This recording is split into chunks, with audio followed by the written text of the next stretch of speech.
Ready to go?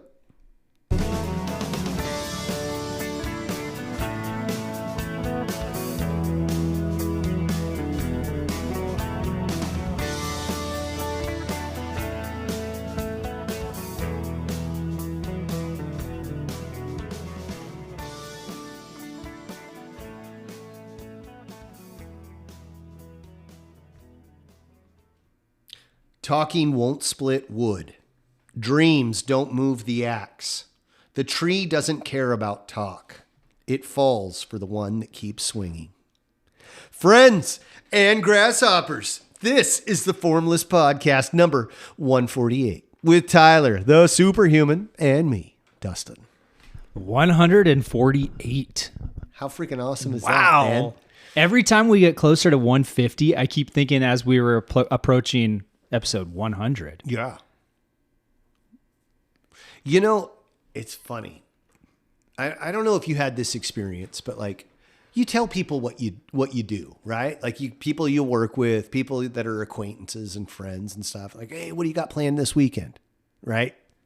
Like normal talk of casual friends or acquaintances, whatever term you use for people. And it's funny because like there were certain people that would come around and they'd be like, oh, so you do, you going to do some kung fu this weekend? Or you going to do some karate? You know, like almost mocking you. Yes, right? yes. And you're like, yeah, that's what I do. And I experienced this with martial arts, but I've also experienced this with the podcast, right? Oh, you podcasting this weekend? Oh, you podcasting this weekend? Yeah, I do it every week. And like it's what I do. Martial arts, yeah, I do it as much as I can every week. It's what I do. And then after a while, like they get tired of their own joke.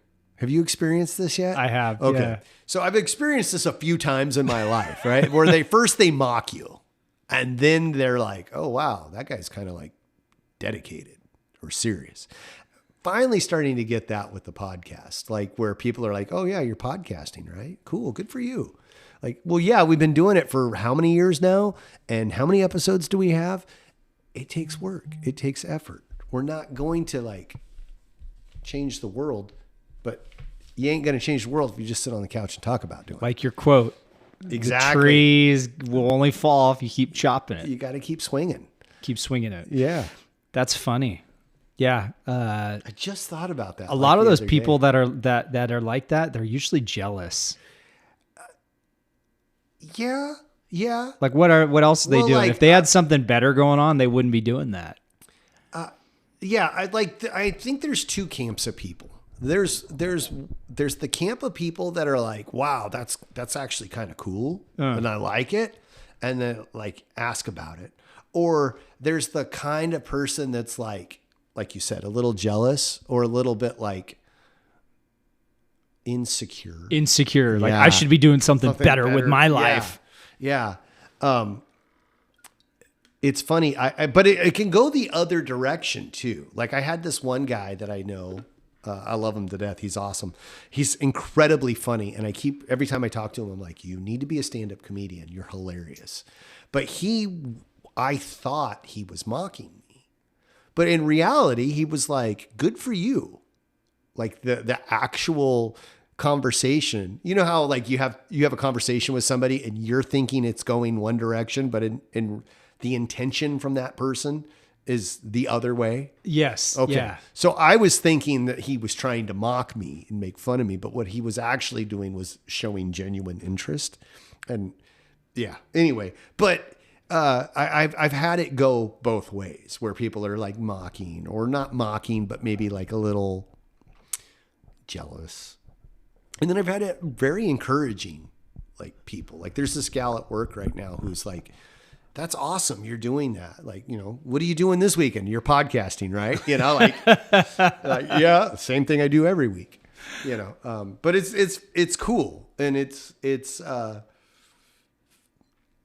I think we should be encouraging, right? Like you're telling me, hey, I'm going to go like film this commercial. Cool. Good for you.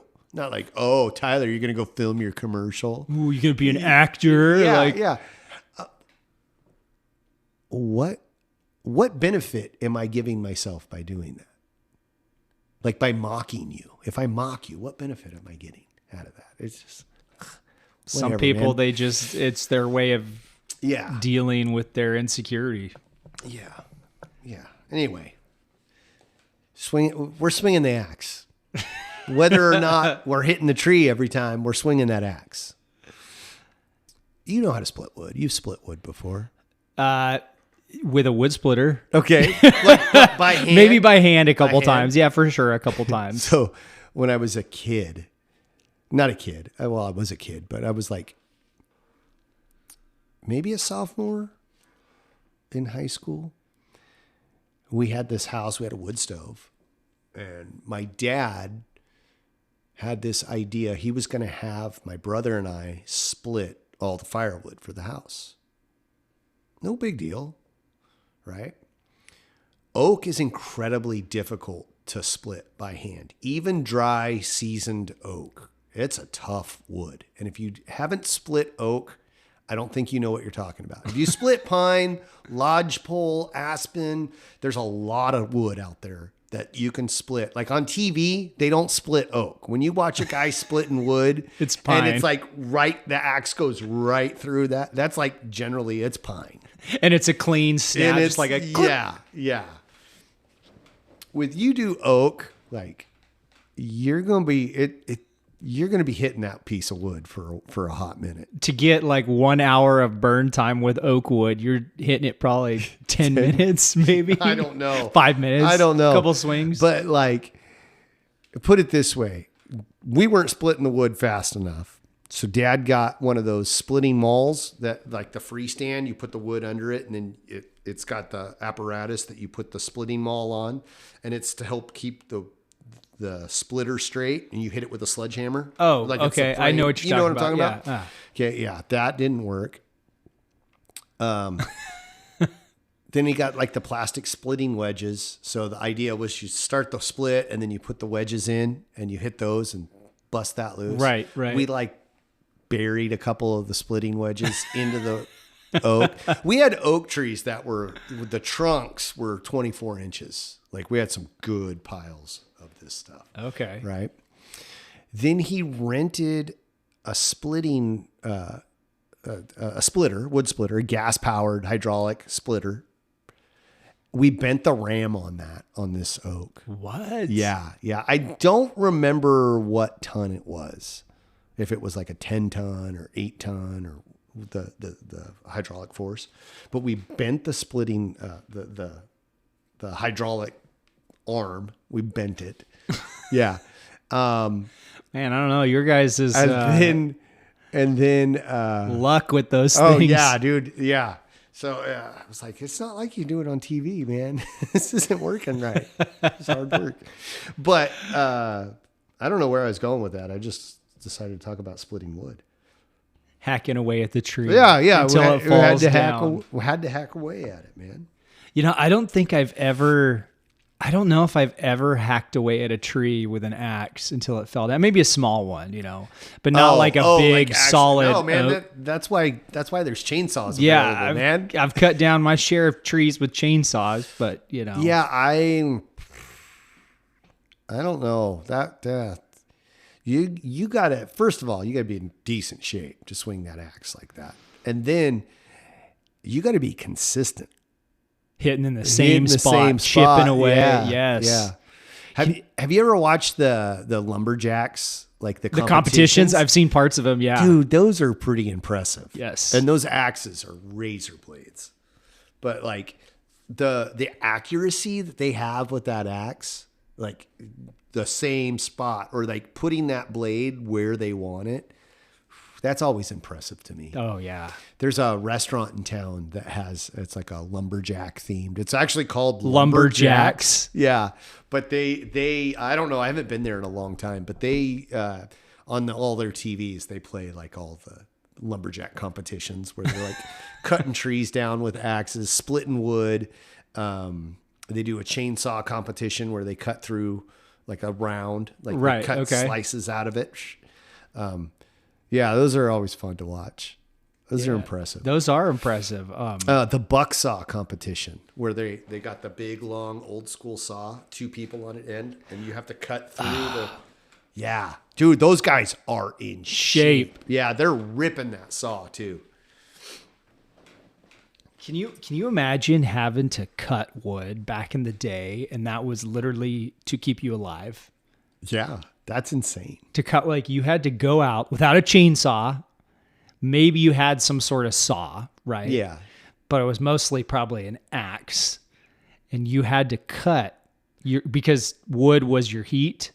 It was your fuel to cook. Yeah.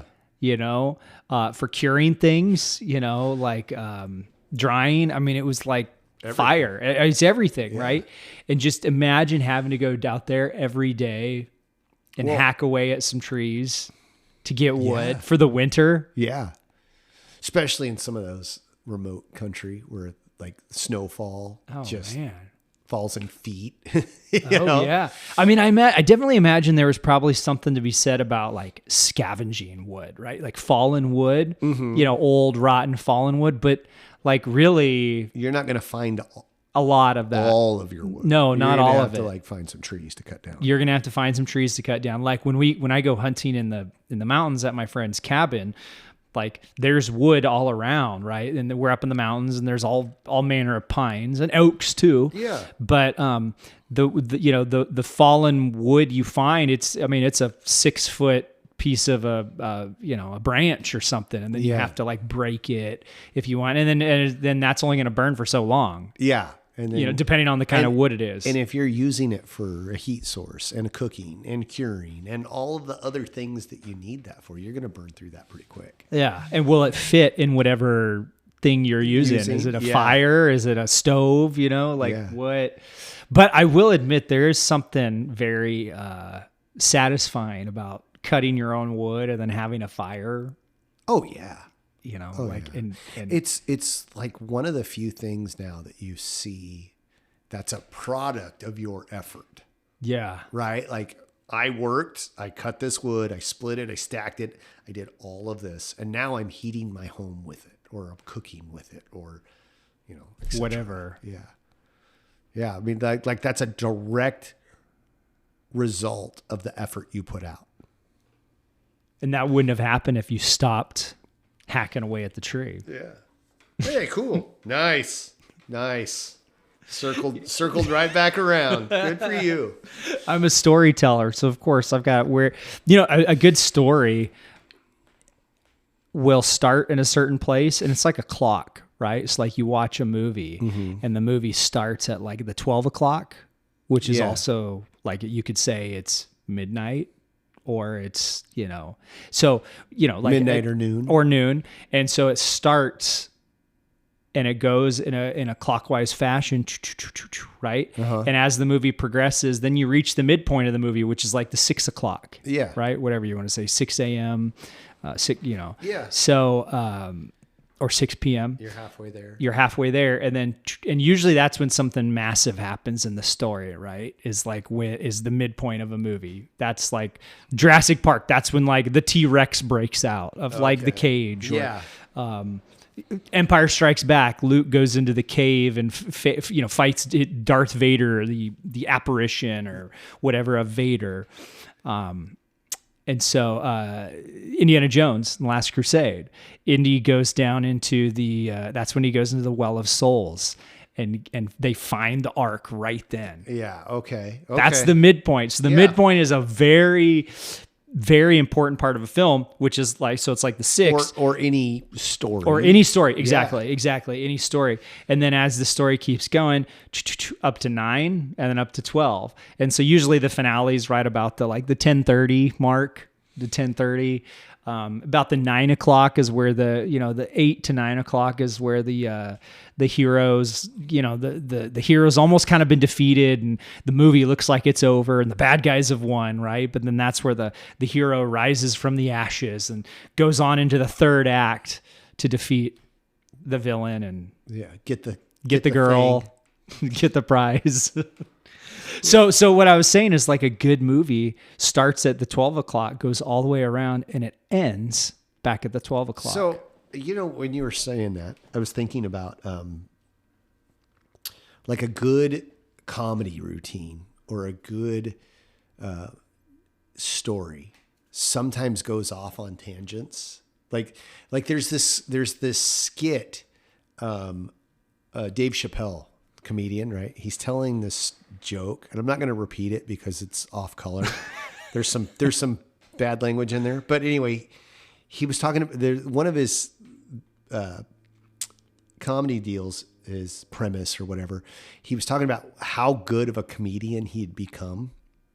To where, have you heard this one? He started writing down different things, just random streams of words. He'd write them down and stick them in a hat, and then draw them out of the hat and do a comedy, tell a joke.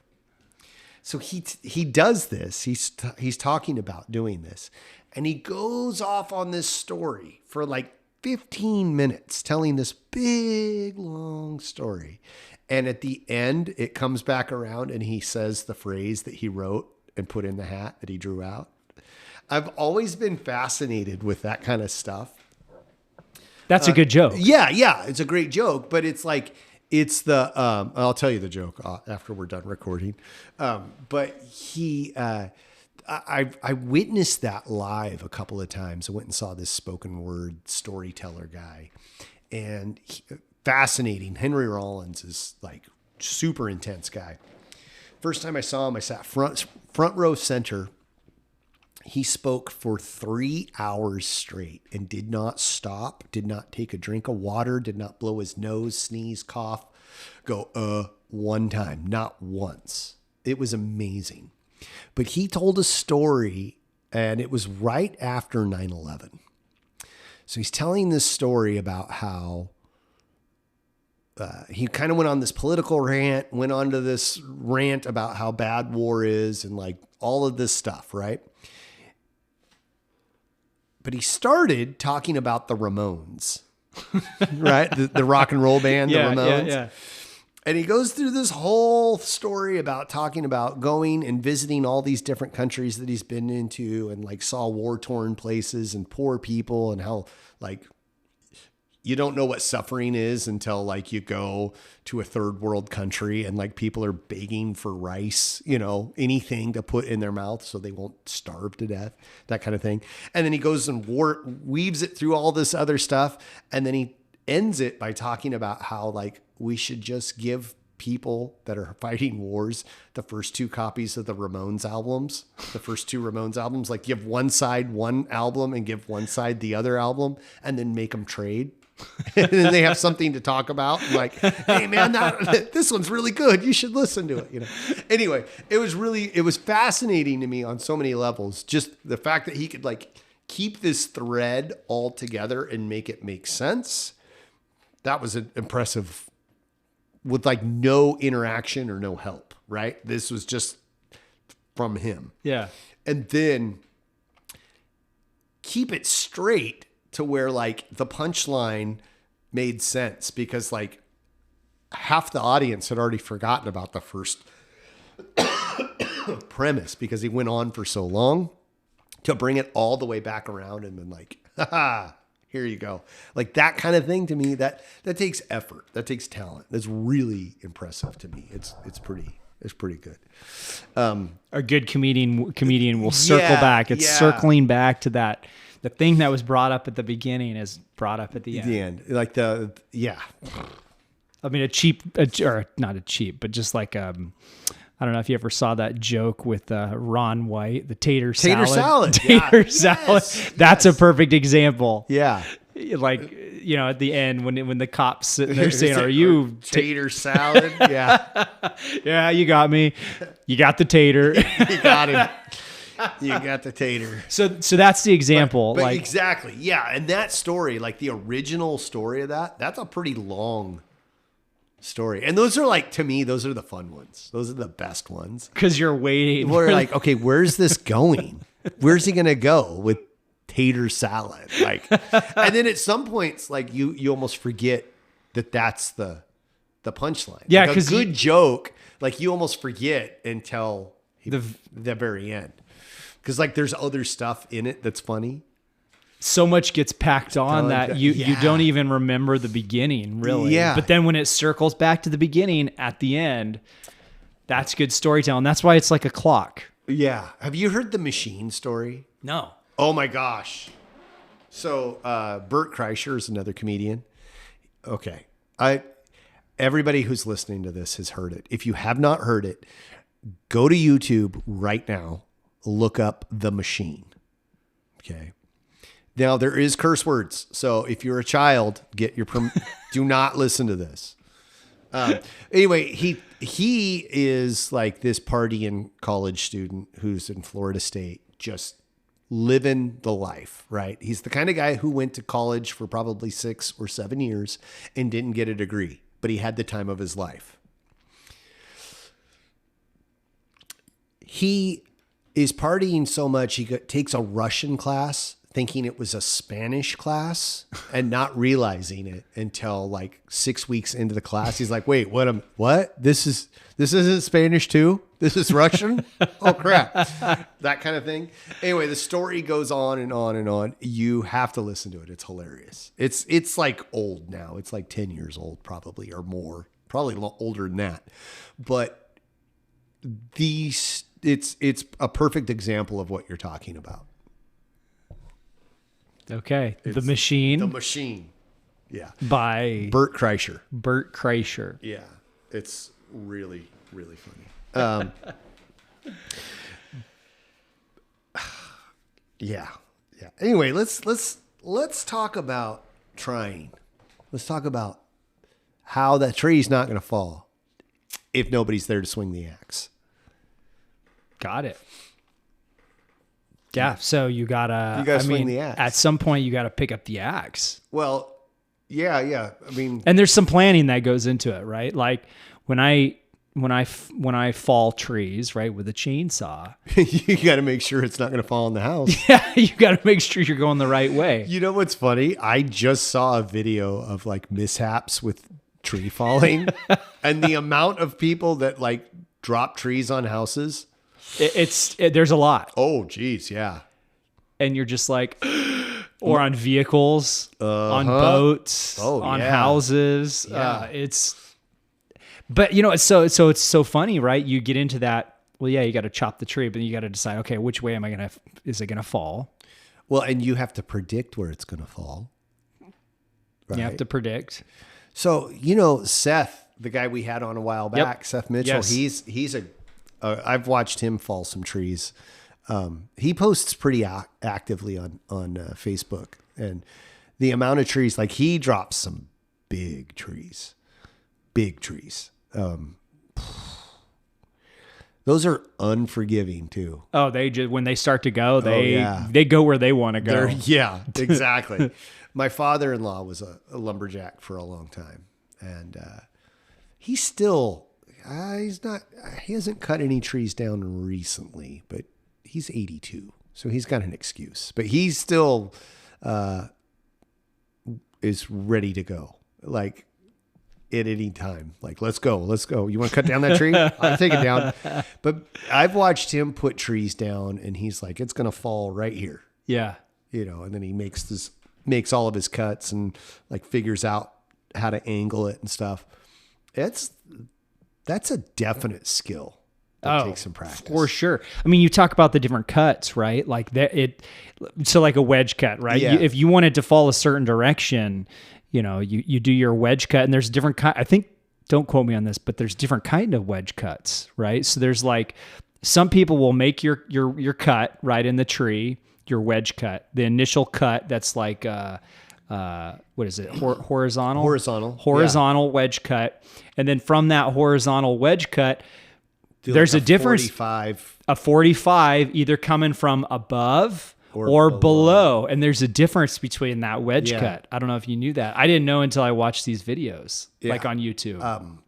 I couldn't tell you what they were for, but I do know that there is a difference. There is like one of them is more controlled.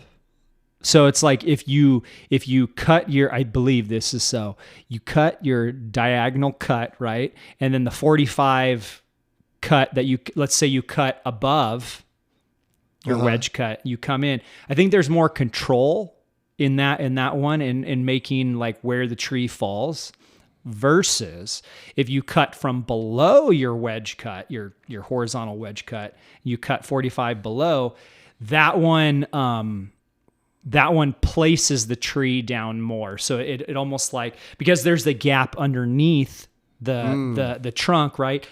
I'm doing this example with my hand and my arm, but as it'll slide down and then lay easier. Okay. It's a more gentle placing of the tree. That way. Interesting. Yeah. Or if you did 45-degree cuts, you didn't even have a horizontal cut. You just did a pie slice out of it. Well, yeah, but yeah, yes. There's somehow that is another way to fall them too. And then there's some guys that can, make the tree turn as it falls. You cut from one side and it'll twist as it falls. So if they got to miss something, like it's crazy. So so it's like, and I mean, can you imagine doing that with an axe? Forget that noise. But so like, right, you gotta hack down the tree. The tree's not gonna hack itself down, right? And so you got to figure out where you want to put the tree, where do you want it to fall, and then that'll be based on, well, how are you going to make your cut? Plan ahead. Yeah. What obstacles to avoid? I was thinking, all the planning in the world doesn't help you if you don't act on it, though. You got to act. You got to act on it. So today in class, we worked a couple of drills, and some of it was a little bit more obscure. I got really fascinated with the overhand punch, like overhand right, like that kind of wild haymaker. Somewhere between a front punch and a round punch. Sort of, kind of, yeah. The typical MMA overhand punch, right? And my first impression of it, when I first saw it, I always thought it was just like, it's a haymaker. It's a wild, crazy shot that like nobody has a chance of making it. And I watched, or connecting. Watched a couple of breakdown videos of how these guys do it. Like Chuck Liddell's pretty famous for it. And there's another guy, I can't think of his name right now. Anyway, they like fairly successful with it. And it's incredibly powerful. You can generate tremendous amounts of power with it. But it's like there's a setup for it, right? Like, so it took some planning to get there. Right. Like we had to set this up and then throw that overhand. And from the outsider perspective, when I first saw it, I thought it was like clumsy and wild and not effective. And then going through the motions and like working it out and seeing how the setup worked, I was like, oh, that's how it's done. Right? Like, yes. Oh, wow, yes. That's how you do it. And if done right, like you don't see it coming until it's too late. But you have to do those steps ahead of time. Like you're to have the highest chance of success, you have to like set up the final thing. Just like you were talking about, like cutting the tree. That's why I thought about this. Like you have to set things up. You have to make your first primary cut and then your secondary cut and like kind of figure out, and then like your back cut. Yeah. And all of these things. Like if you just went up there and started whacking away at the tree, like you're not going to be able to predict a whole lot of things, where it's going to fall, where it's going to turn. Is it going to turn? Is it going to twist? Is it going to like spring back and whack you? You've seen those videos too, right? Where the trunk like pops and it hits the lumberjack. Yeah. Well, I don't know. I've seen that, but yeah, I had a tree do that. I was cutting one down this spring, and it was a dead oak. So and it wasn't terribly tall. But yeah, I did all the cuts, and I was like, I told everyone I was with, I was like, hey, I'm going to try to fall the tree here. Yeah. This is where I'm going. They're like, okay, cool. So we'll stand over here. Yeah. We'll stand just totally out of the way. So if it goes completely backwards, and I tried to fall it and it didn't go in that direction, and I did all the cuts I wanted to, and I was trying to, and it didn't go where I wanted, and I blamed it on because it was an old oak that just wanted to go where it was going to go, Yeah. But at least I went into it with a plan. And I looked at that, and I said, and I did all the cuts I thought I was supposed to do. And I've done other trees where I'm like, yep, I'm going to put it right there, like living oaks. Yeah. Put it right where I wanted it, right? But this one I remembered, and so it didn't go where exactly I wanted it to go, and so it wasn't dangerous or anything. It didn't hurt anybody. But you were like, it's going here, and it went there. Yeah. But I prefaced it by telling everyone, okay, look, I'm going to try to put it over here. And so I was like, well, that didn't work. Yeah. Try again. But it was the fact that I tried. Yeah. I went in and put the effort. Someone that just gets up there and just hacks down a tree and does it. I mean, I got some respect for that. Actually, a lot of respect. Maybe it doesn't go where they want it to go, or maybe they don't even have a plan to put it somewhere. But at least they cut that tree down. Yeah. I mean, you can't have that attitude with a tree right next to a house. I get that. Or next to your car. Next to your car. You move the car before you cut down a tree, right? Get it out of the way. You should. But anyways, planning. I don't know where I was going. But like you were saying, that so many people, you can do all the preparation, you can figure out all your cuts you're going to do, where you're going to put it. It's still not going to be a guarantee that it's going to be successful. Well, that too, or that what I was going to say is that some people, they do everything, all the prep work, and then they just don't try it. They chicken out. Oh. They come up with an excuse. Well, I don't know where it's going to fall. I don't know. The what ifs. The what ifs. The what if monster. And then the what if monster. You got to act. Yeah. So they never do it. But versus the person who's like, oh, I'm just going to fall this tree, and they just get it, and they're kind of a little reckless or a lot of reckless, but they get that sucker down. This is not legal advice, by the way. Yeah. Not legal advice. Tyler said all of that, by the way. No. So figure out your cuts, where you're going to put the tree. If you can't do it yourself, hire a professional. Oh, yeah. Who's licensed and bonded. There you go. You've absolved yourself of all legal responsibility. There we go. There's what you should do. However, what I do. Hey. Not to change the subject. Have you ever jumped out of an airplane? I did skydive. I once went tandem skydiving. Okay. How often is that? Like, how prevalent is that in the Army? So I've never gone to airborne school. Okay, so that's like a specialized. Yeah, it's like a 3-week course at Fort Benning, Georgia. Okay. So not everybody goes through that. Then. No. Oh, okay. No, you got to get it in your contract or get a slot. And supposedly it's not that hard. I haven't tried yet, but yeah, it's like a 3-week school. They've got, I think last I heard was like a 70% pass rate. So for every 100 people that get in, 70 will pass. You just got to go in shape, and it's 3 weeks, and interesting. Jump out of airplanes. I think you do 5 jumps. I think you do four during the day and 1 at night. And, I've known people that have gone to airborne school. Okay. I would like to go. Oh yeah. I think it'd be really cool. But so I did one time. I did a tandem jump, civilian side. Yeah. Where you're attached to someone. My little brother just did that. Oh really? So he got together with a bunch of high school buddies. One of their friends came down with ALS, and they were like kind of been a few years, so they all got together, went down to. Out of state, and decided they were going to go skydiving. Like somebody suggested, like, what do you guys want to do? What should we do? And, back and forth. Let's do this. Let's do this. And somebody said skydiving. And so they went for it. And only one, I think there's 6 of them, and only one of them had done it before. And he's like, listen, I've done this before and it's a lot of fun, but at the elevation that they send everyone to go, he's like, it's over in like about 90 seconds. You're done.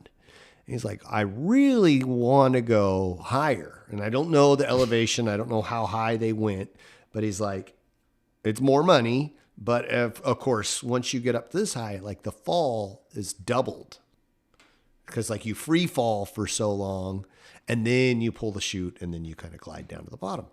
He's like, at this height that they send everybody at, he's like, you only free fall for about 3 seconds and then they pull the chute and then you go down. I don't know. I'm exaggerating. I don't know the exact times. I wasn't there, but I would never skydive. That's not me. Like I have no You don't desire. have any desire to jump out of a perfectly good airplane? I don't have any desire to fly, to tell you the truth. But if I'm going to fly, I'm staying in the airplane until the airplane's back down on the ground. Like I'm not jumping out of an airplane. Nah, not happening. Okay. I was just curious if you had done that in the Army. I seem to remember you telling me a story about skydiving once before, but I was just curious if you'd done that in the military and how that was. But like, so from what I understand, right, you can look up YouTube videos or TikTok videos of airborne school, and as soon as the soldiers kind of jump out of the plane, their chute opens. Right? Yeah. I mean, almost immediately. Versus civilian side skydiving, you're jumping out of a plane, you're free falling for whatever So appropriate long. level you're at, altitude. And I remember it was a psychology class. I think it was Psych 14, something with human psychology. And we had to do a project. We had to go like face a fear or something. Okay. And so a group of us in the class were like, well, let's just go skydive. Like, I don't think we're all scared of that, but it's like something new. Yeah. And so, I'd be terrified. yeah, so we did, and we went, and I was the first one on the plane. Okay. The first one to load on the So plane. that meant you were the last one off. I was the last one off. So they opened that door, and there was one guy named Joe Love. And Joe Love, they opened the door, and all of a sudden the wind started whipping in his hair, and then he was out.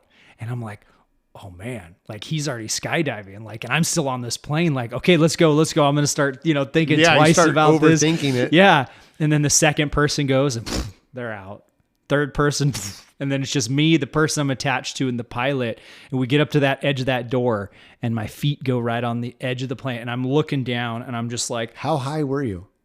it wasn't the highest one. We went in Lodi down by Sacramento, so it was I don't know, 14,000 feet. I don't remember. That's high enough to get you splatted on the sidewalk. Yeah, I don't remember. Don't quote me on that. But they had different levels. I think we took like the lowest level you could go, whatever's cheapest at the time. Yeah. And, broke college students.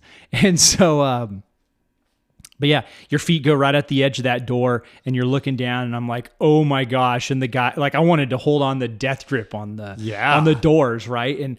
And the guy, yells in my ear. He's like, cross your arms over your chest. And, wind's whipping in, around you. And I'm like, and I cross my arms over my chest, and I'm not holding on to anything. And I'm just like, and then he's like, you ready? He's like, give me a thumbs up. And I'm like, okay. And he's like, okay, cross your arms. And he's like, all right, here we go. And he leaned us out the door, and we just kind of gently fell out of the plane. And then as we got away from the plane, he like turned us around. So like I'm facing sky high, and I watched the plane fly off. And I'll never forget, I had this thought in my mind. I was like, I can't get off this ride now. you get on like a roller coaster, and you can flag down the guy and be like, I want off. No. Stop the ride. This one, too late. I was committed. We're going. And I just remember I can't get off this ride if I wanted to. And then I just turned around, and I was like, well, and then I'm just like, and you put your arms out, and the wind's whipping in your cheeks, and you're just like, and you have nothing to grab onto, right? And so the guy ended up pulling the chute, and then and then we started drifting down, and it's amazing how quiet it is up there, because there's nothing to echo like your voice off of. So like you just talk, and it's very quiet up there, right? Because you're up in the sky. When the chute's open. When the right? chute's open, so right? Not when you're following. Not in free fall. So we've opened the chute. Okay. And we're just, he's slowly guiding us down, and just, it's amazing how quiet it was. It just sounds so different up there. And I just remember being like, wow, like there's just no echo. There's nothing for your voice to bounce off of. And so then, then we got down, and I was like, yeah, I'm good. I'm good. Like, I don't need to do that tomorrow. Like you weren't like, oh, I have to do this again. Yeah. Right. Yeah. Yeah. And so then we all went back to the college class, and we all kind of stood up in front of the class, and we were like, yeah, we all went skydiving. And everyone in the class is like, you went skydiving for your project? And we're like, yeah. That's cool. I wouldn't do it, but that's cool. Yeah. So that was the one time I went. I think it'd be fun to get licensed to be, to skydive on your own. Like to do single. Yeah. I think that'd be something fun to do down the road. I don't think it's that expensive either. I don't know. Maybe nowadays it is. But anyways. Well, aviation fuel has to be more expensive than regular fuel. True. Yeah. So, but yeah, that was, so yeah, I recommend it to anybody that wants to do it. And I was starring in a play at the time. I was starring in, at the Shasta College that I was at, A Midsummer Night's Dream, Shakespeare's play, A Midsummer Night's Dream. And I played the character of Puck. So I don't know if you know the character of Puck, the fairy that's kind of controls everything or influences everything that's going on in the show.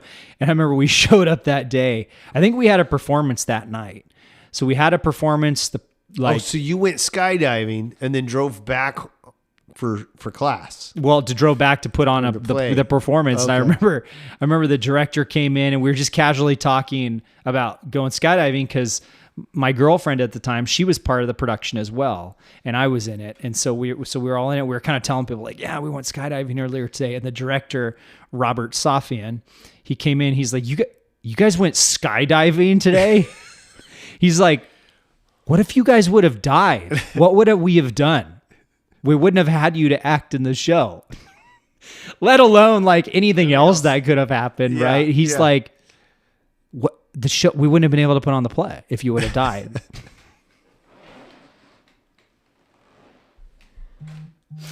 I can't replace you that fast. Like, let alone anything else. We're still here. Yeah.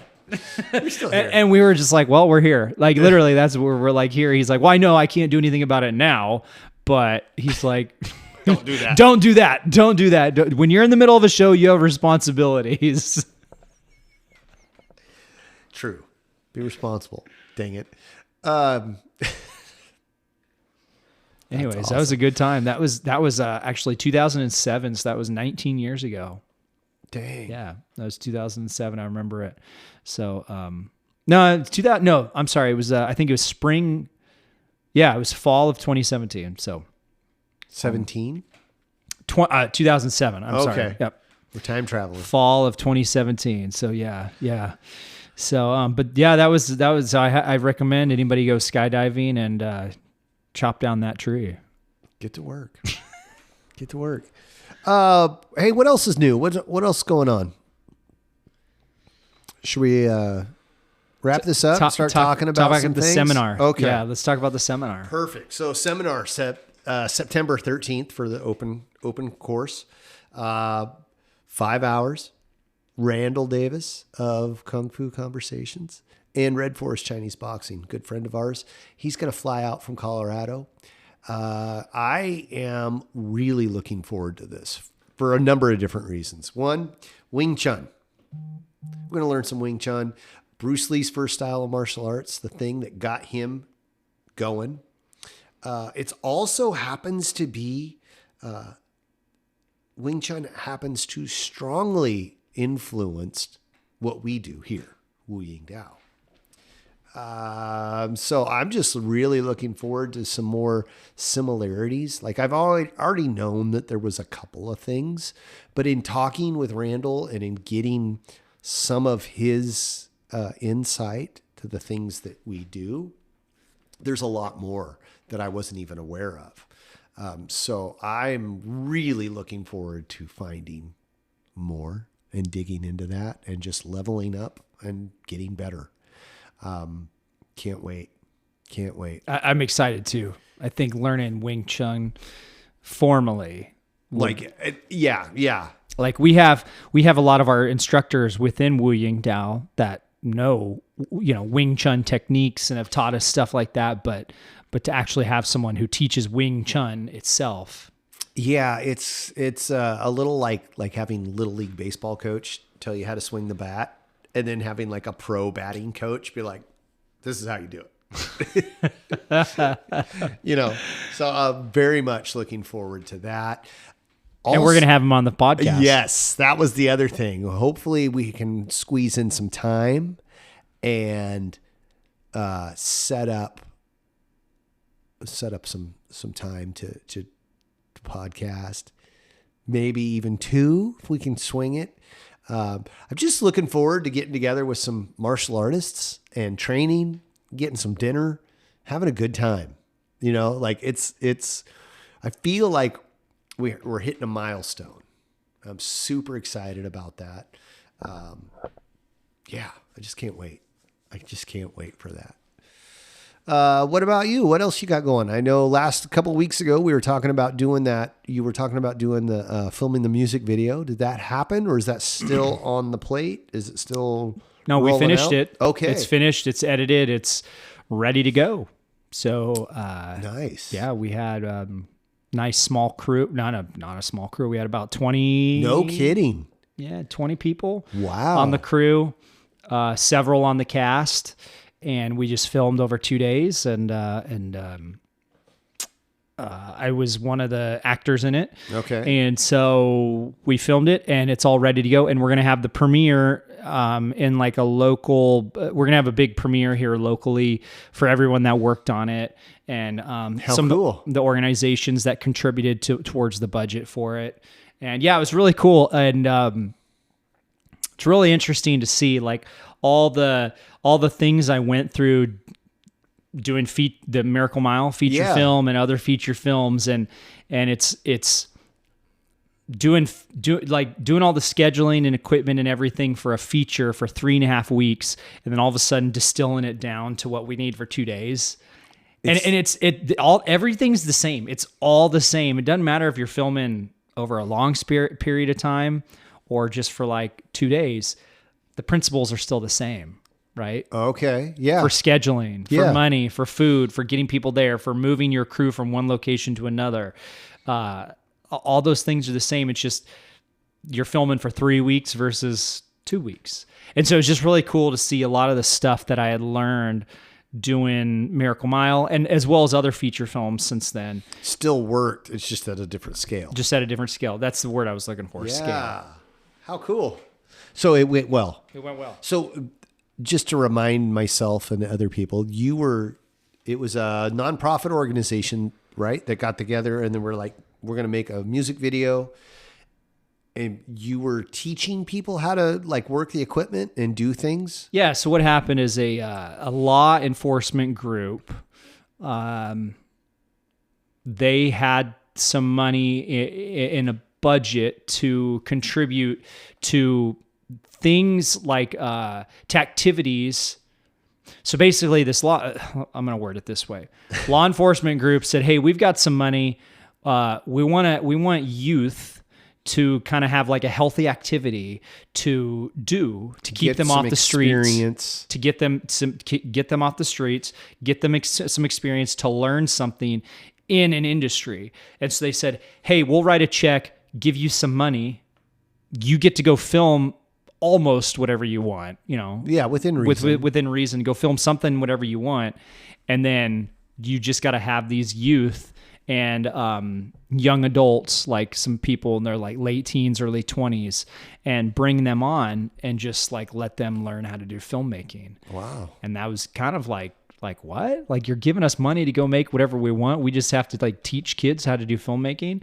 And so it's really cool. We have like all the department heads. We had like, you know, the director of photography, the wardrobe person, you have, and then the director themselves, and then the producers, and all the different department heads, props, and just everything.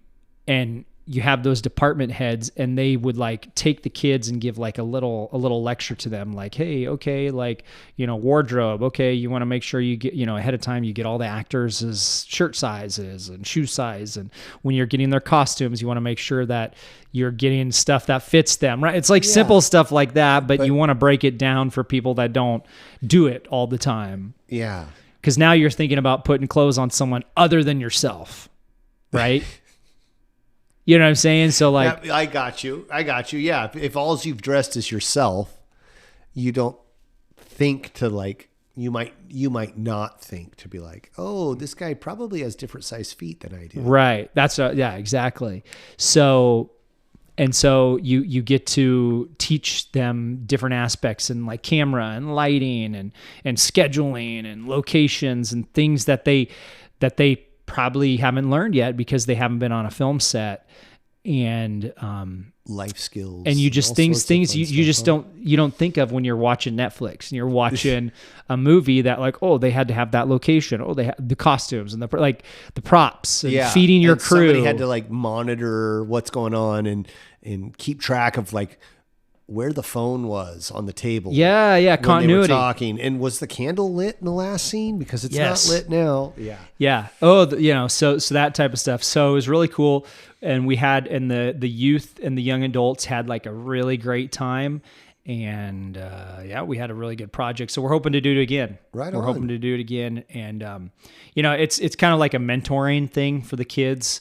And so a lot of them get to just experience it firsthand, because we could sit in a classroom and talk all day about it. Like doing hands-on, actually doing it is two different things. And we had a technical day where we went to a local news station, and you know, we had an acting coach who kind of gave them like a 1 hour, no, it wasn't even a 1 hour, it was a 30-minute talk on like acting, and then I gave like a 30-minute spiel on producing. Oh wow. And then, you know, there's another guy who Tyler Ferris, he had done a 30-minute spiel on camera work and how to do you know, how you set up the camera, and then there was another guy that was on lighting, and so how you light people. That's a whole art in itself, is lighting people. Where is the light coming from? Above them, to the side, below, behind, in front, like.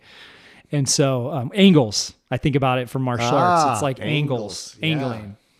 So anyway, we had a technical day, and they did kind of like the classroom type training. And then it was like a week and a half or 2 weeks later, then we actually went and filmed something, and they were on set learning like, oh, now we're filming on the side of a, you know, we had one scene, you know, where we're filming on the side of a sidewalk in kind of a busy part of Red Bluff, Cowtown, Red Bluff, near us in Northern California. And we got people walking on the sidewalk. Well, they're walking in the background, looking right in the camera.